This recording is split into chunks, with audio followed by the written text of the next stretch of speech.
Eyang Subur. Lagi-lagi Eyang Subur.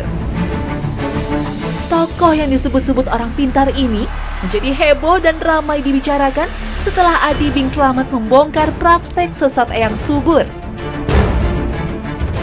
Semua jatuh. Semua mau bersaksi. Biarin yang nggak mau bersaksi nggak apa-apa. Mereka nggak punya nyali. Saya udah lihat si nyali. Demi Allah.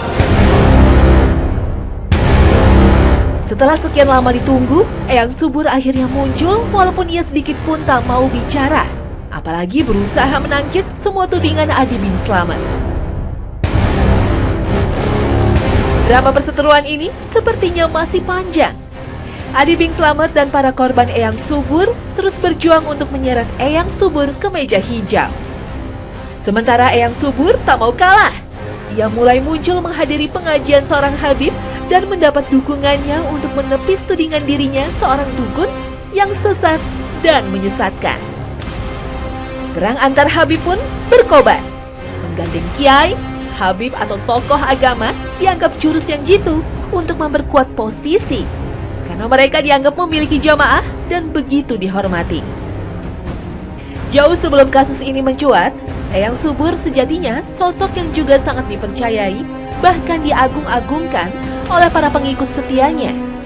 Tak mengherankan, semua ajaran dan petuang sang Eyang pun dipatuhi. Tak peduli, prakteknya dianggap aneh, tak wajar, bahkan menjurus pada perbuatan syirik. Benarkah semua tuduhan ini? Wallahu a'lam. Inilah yang disebut kultus. Bisa menimpa siapa saja, termasuk mungkin kita. Nauzubillah min zalik. Kultus atau penghormatan yang berlebihan pada akhirnya bisa menapikan nalar. Tidak hanya dunia klinik, kultus pun merambah di bidang politik dan agama. Nah, bagaimanakah kultus dalam pandangan Islam?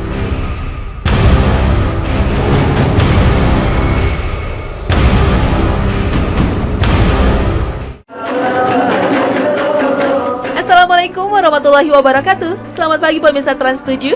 Hasanah Ensiklopedia Islam Dunia pagi ini kembali hadir ke hadapan Anda. Dan Hasanah hari ini mengulas soal kultus dan berbagai kontroversinya. Kultus individu banyak ditemui dalam sistem pemerintahan diktator. Seorang tokoh dipropagandakan menjadi figur ideal atau pahlawan, kemudian dipuja secara berlebihan. Untuk mempertahankan sebuah rezim, tokoh-tokoh politik seperti Adolf Hitler, Joseph Stalin, Mao Zedong, dan Fidel Castro begitu diagungkan oleh para pengikut setianya. Apapun perkataannya, selalu dipatuhi. Kultus individu pun sejatinya lebih kental dalam keyakinan beragama. Semua agama menampilkan sosok ideal yang menjadi panutannya. Agama Yahudi mengagungkan Nabi Musa sebagai penyelamat Bani Israel dan menganggap Uzair sebagai anak Tuhan. Agama Kristen memuja Yesus sebagai juru selamat dan anak Tuhan. Dan agama Buddha meyakini Siddhartha Gautama sebagai sang Buddha. Sementara umat Islam mencintai dan mengagungkan Nabi Muhammad SAW sebagai penutup para nabi yang membawa risalah tauhid dan yang akan memberi syafaat pada hari akhir. Namun, ada sebagian masyarakat modern yang memilih jalan lain. Mereka masuk dalam sebuah sekte pemujaan dan patuh kepada doktrin sang pemimpin spiritual. Inilah fenomena kultus yang membuat mereka tak lagi berpikir sehat sehingga menyeret para pemuja setianya pada aksi tragis bunuh diri. Dan inilah aksi bunuh diri massal terburuk dalam sejarah dunia.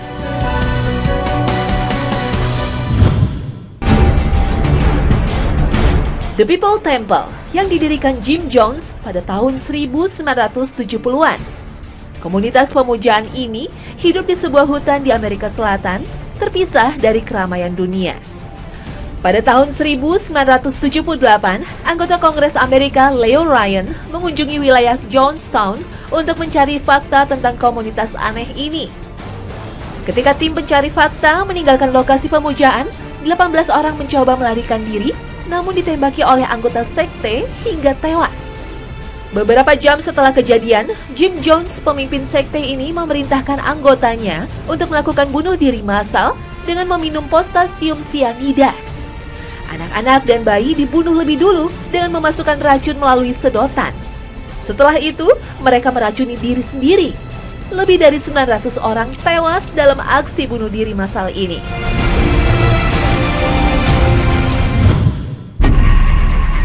Aliran pemujaan yang dipimpin David Koresh melakukan aksi serupa pada tahun 1993. Saat polisi melakukan pengepungan terhadap sekte ini selama 51 hari, David Koresh, pemimpin sekte ini, berusaha melakukan perlawanan. Dan pada hari ke-51, para penganut sekte ini membakar lahan pertanian di Texas yang ditempatinya. Sebanyak 90 orang tewas dengan luka bakar mengenaskan.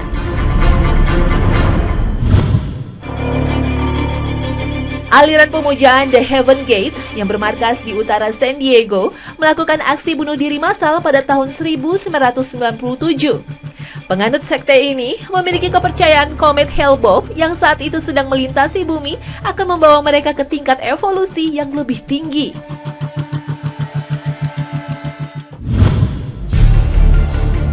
Selain di Amerika, fenomena sekte pemujaan juga melanda Jepang. Sekte Aum Shinrikyo, yang artinya kebenaran yang tertinggi, berhasil memikat masyarakat Jepang. Sekte ini didirikan oleh Shoko Asahara yang aslinya bernama Chizuo Matsumoto pada tahun 1987. Awalnya ia mendirikan sekolah yoga yang menjual berbagai minuman kesehatan. Usahanya berhasil, lalu ia pergi ke India dan Nepal untuk mempelajari agama Hindu dan Buddha. Sekte ini menggabungkan ajaran Buddha, Hindu, Shinto, Kristen, dan ilmu pengetahuan dengan berpusat pada diri sang pemimpin. Ia mengajarkan yoga untuk mendapat ketenangan dan penyucian diri. Selain meditasi, ia juga mengajarkan berpuasa untuk melawan kekuatan jahat. Ia menyatakan dirinya sebagai ayah sekaligus juru selamat, hingga berhasil memikat kaum remaja yang tengah mengalami krisis figur idola. Pengikut sekte ini harus menyumbangkan seluruh kekayaannya dan bekerja untuk sekte yang bermarkas di selatan Pulau Kyushu. Shoko mengajarkan gas sarin sebagai simbol datangnya Armageddon untuk menyelamatkan pengikutnya dari konspirasi Amerika dan Yahudi. Karena ia begitu meyakini akan terjadi perang dunia pada awal tahun 1997. Karena itulah, pada 20 Maret 1995, pemimpin sekte ini menyebarkan gas beracun di stasiun bawah tanah di kota Tokyo. 10 orang tewas dan ribuan orang menderita penyakit serius akibat gas beracun.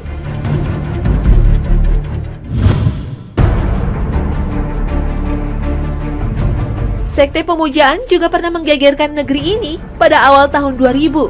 Masih ingat dengan komunitas Eden? Komunitas yang didirikan Lia Aminuddin ini berhasil menarik jamaah dari kelas menengah perkotaan.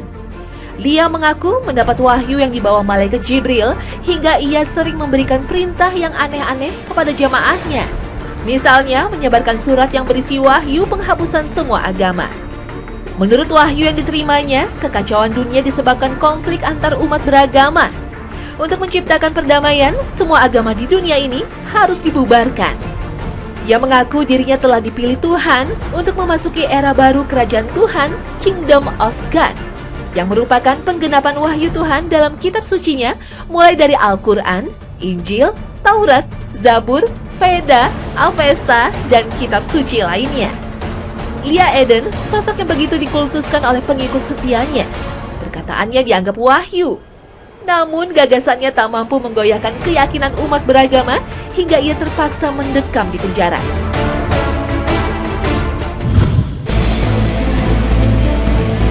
Lia Eden seolah-olah ingin memprotes kultus dalam agama yang telah membawa bencana, namun di sisi lain ia telah membangun kultus baru. Kultus secara definitif penghormatan secara berlebih-lebihan kepada orang, paham atau benda. Kultus ditentang dalam ajaran Islam karena menjerumuskan pelakunya kepada kesyirikan. Hanya Allah Subhanahu wa Ta'ala yang berhak disembah dan dipuja. Setelah itu, kita wajib mentaati dan mencintai Rasulullah SAW. Sebagaimana firman Allah dalam surat An-Nisa ayat 80. من يطع الرسول فقد أطاع الله تولى فما أرسلناك عليهم حفيظا. Allah menempatkan Nabi Muhammad dalam kedudukan yang istimewa. Selain sebagai penutup para nabi, ketaatan kepada beliau disandingkan sebagaimana ketaatan kepada Allah. Rasulullah adalah hamba yang sangat dicintai oleh Allah. Kita wajib mencintainya dengan sepenuh jiwa, bahkan kita wajib mengutamakan kecintaan kepada Rasulullah di atas kecintaan kepada anak, orang tua, diri sendiri, dan manusia seluruhnya. Rasulullah adalah pemberi syafaat kepada kita. Di saat tak ada syafaat yang akan diterima oleh Allah kecuali syafaat dari Rasulullah. Lalu bagaimana caranya mencintai Rasulullah? Jika kamu benar-benar mencintai Allah, ikutilah aku. Niscaya Allah mengasihi dan mengampuni dosa-dosamu. Allah Maha Pengampun lagi Maha Penyayang. Imam Ibnu Katsir berkata, ayat ini mempertegas setiap orang yang mengaku cinta kepada Allah, sedangkan dia tidak berada di jalan hidup Rasulullah, maka ia sesungguhnya berdusta. Karena itu, orang yang berusaha menghidupkan sunnah Rasul merupakan upaya pembuktian cinta kepadanya. Dan begitu banyak sunnah Rasul yang patut kita contoh yang mencakup seluruh aspek kehidupan beliau. Perbanyaklah bacaan sholawat sebagai salah satu bukti kecintaan kepadanya. Karena dalam sholawat terkandung pemuliaan, berkah, sekaligus doa. Dalam surat Al-Ahzab, Allah berfirman, sesungguhnya Allah dan malaikat-malaikatnya bersalawat untuk Nabi. Hai orang-orang yang beriman, bersalawatlah kamu untuk Nabi dan ucapkanlah salam penghormatan kepadanya. Karena kedudukan inilah Rasulullah menjadi penghulu Bani Adam dan orang yang pertama dibangkitkan dari alam kubur. Tidak ada sosok panutan yang wajib kita hormati, kita cintai dan kita agungkan selain Nabi Muhammad SAW. Namun mencintai Rasulullah bukanlah sebuah kultus yang menyimpang dari syariat Islam. Mencintai Rasulullah bukan berarti menyembahnya, sejajar dengan Allah Subhanahu wa Ta'ala.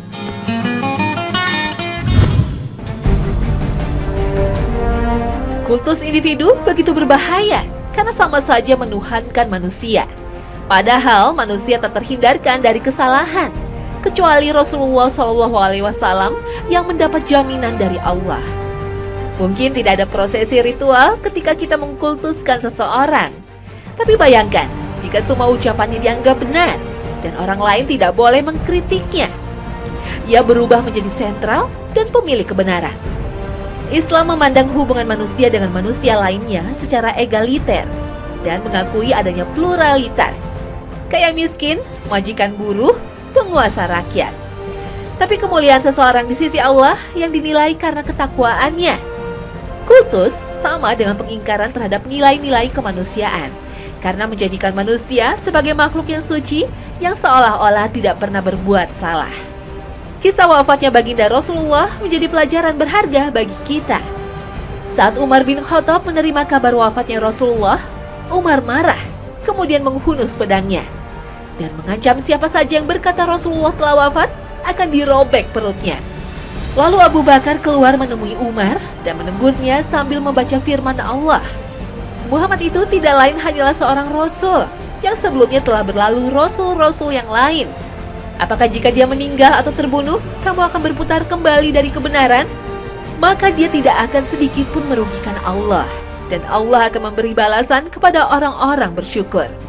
Lihat surat Ali Imran ayat 144. Saat itu, Abu Bakar mengumumkan Rasulullah telah wafat dan berkata, barang siapa menyembah Muhammad, maka ketahuilah bahwa Muhammad telah wafat. Dan barang siapa yang menyembah Allah, maka Allah Maha Hidup dan tidak akan mati. Kecintaan kita terhadap Rasulullah jangan sampai menyeret kepada kultus atau menuhankannya. Dalam surat Al-Kahfi ayat 110, Allah berfirman, katakanlah olehmu, wahai Muhammad, sesungguhnya aku adalah seorang manusia seperti kamu semua. Hanya saja diwahyukan kepadaku bahwa Tuhanmu sekalian adalah yang Tuhan yang Maha Esa.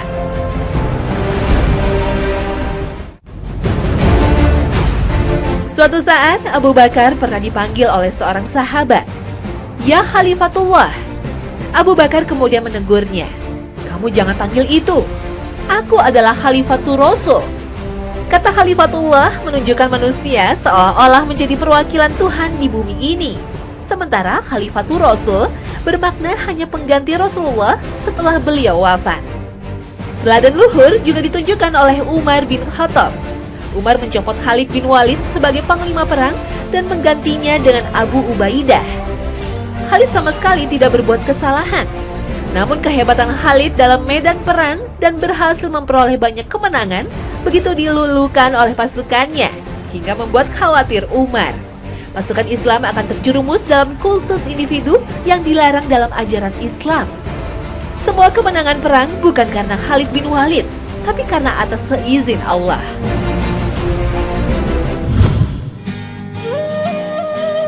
Dalam sebuah riwayat Imam Ahmad, At-Tirmizi dan Ibnu Jarir dari Adi bin Hatim At-Ta'i, ia pernah menghadap Rasulullah dan di lehernya ada kalung salib. Kemudian Rasulullah membaca surat At-Taubah ayat 31. اتخذوا أحبارهم ورهبانهم أربابا من دون الله والمسيح ابن مريم وما أمروا إلا ليعبدوا إلها واحدا لا إله إلا هو سبحانه عما يشركون. Adi bin Hatim berkata kepada Rasulullah, mereka tidak pernah menyembah para pendeta. Kemudian Rasulullah berkata, ya, jika para pendeta itu mengharamkan kepada mereka sesuatu yang halal dan menghalalkan sesuatu yang haram, kemudian mereka mengikutinya, maka itulah cara mereka menyembah pendeta mereka. Kisah ini tertulis antara lain dalam tafsir Ibnu Katsir. Inilah yang membedakan agama Islam dengan agama-agama lainnya. Ajaran Islam tidak mengenal kerahiban. Semua kebenaran harus bersumber pada Al-Quran dan Sunnah Rasul, bukan dari kata-kata para ulama. Para alim ulama seperti Imam Syafi'i meskipun begitu dihormati dan dicintai, tapi mereka selalu tawadu dan mengakhiri setiap pendapatnya dalam memberikan fatwa hukum dengan ucapan wallahu alam bimuradihi. Artinya, hanya Allah yang lebih tahu apa yang dimaksud dengan firman-firmannya. Karena itulah, berbeda pendapat hukum di kalangan para ulama hal yang biasa dan tidak membuat mereka bermusuhan. Justru mereka saling menghormati, seperti yang dicontohkan oleh para imam mazhab. Dalam surat Al-Isra ayat 36, Allah Ta'ala mengingatkan untuk meninggalkan kultus individu. وَلَا تَقْفُ مَا لَيْسَ لَكَ بِهِ عِلْمٌ السَّمْعَ وَالْبَصَرَ وَالْفُؤَادَ كُلُّ أُولَئِكَ كَانَ عَنْهُ مَسْئُولًا. Kita diperintahkan untuk bertanya kepada ahli ilmu jika kita tidak mengetahuinya. Dan jika kita berbeda pendapat, maka rujukannya pada Al-Quran dan Sunnah Rasul. Karena hal itu lebih utama dan lebih baik akibatnya. Menghormati dan mencintai para aulia, alim ulama dan guru-guru kita tak dilarang, bahkan dianjurkan. Karena mereka adalah pewaris para nabi. Tapi jangan sampai kita terjerumus dengan mengkultuskan mereka.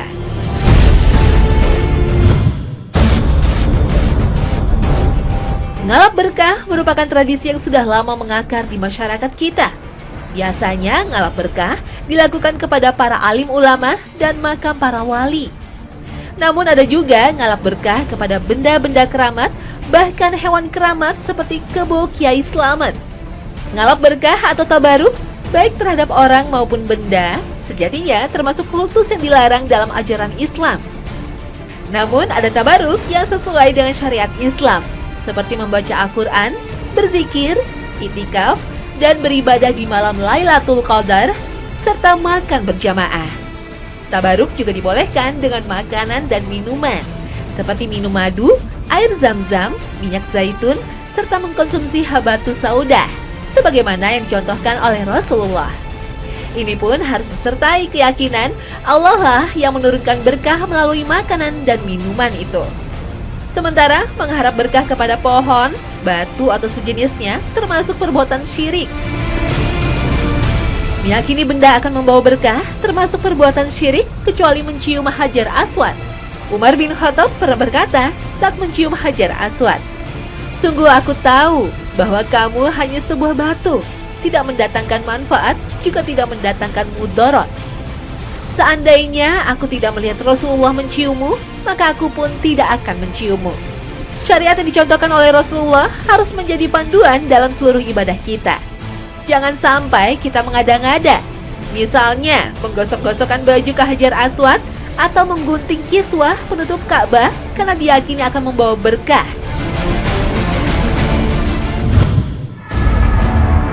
Tabaruk kepada Rasulullah SAW juga tak dilarang dalam syariat Islam, tapi selagi beliau masih hidup. Sementara setelah beliau wafat, para ulama berbeda pendapat. Imam Hakim meriwayatkan sebuah hadis yang sanadnya dari Abu Layla yang disahihkan oleh Imam Az-Zahabi. Suatu ketika, Usaid bin Hudair, seorang sahabat Nabi yang soleh dan humoris bersama Rasulullah. Usaid menuturkan sebuah cerita yang membuat para sahabat tertawa hingga Rasulullah memukul pinggangnya. Usaid pun mengadu, "Engkau telah membuatku sakit." "Silakan membalas," jawab Nabi. "Wahai Rasulullah, engkau mengenakan gamis sedangkan saya tidak," ujar Usaid. Abu Layla berkata, kemudian Rasulullah melepas gamisnya dan Usaid merangkul beliau dan menciumi pinggangnya. "Ayah dan ibuku menjadi tebusanmu, wahai Rasulullah. Saya menginginkan ini," kata Usaid. Dalam sebuah hadis riwayat Bukhari dari Urwah, "Demi Allah," kata Urwah, "Rasulullah SAW tidak mengeluarkan dahak kecuali dahak itu jatuh kepada telapak tangan salah satu sahabatnya, yang kemudian ia gosokkan pada wajah dan kulitnya.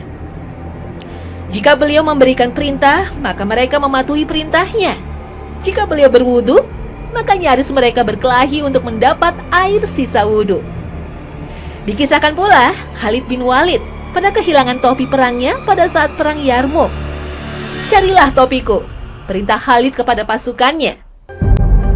Ketika topi itu ditemukan, Khalid berkata, "Rasulullah melaksanakan umroh, lalu beliau mencukur rambut kepalanya. Kemudian orang-orang segera menghampiri bagian rambut beliau, lalu saya berhasil merebut rambut bagian ubun-ubunnya, yang kemudian saya taruh di peci ini. Saya tidak ikut bertempur dengan mengenakan topi ini, kecuali saya diberi kemenangan." Riwayat At-Tabari dalam kitab Al-Kabir. Inilah tabaruk yang dibolehkan dalam syariat Islam dan hanya berlaku pada Rasulullah SAW sebagai manusia agung di sisi Allah.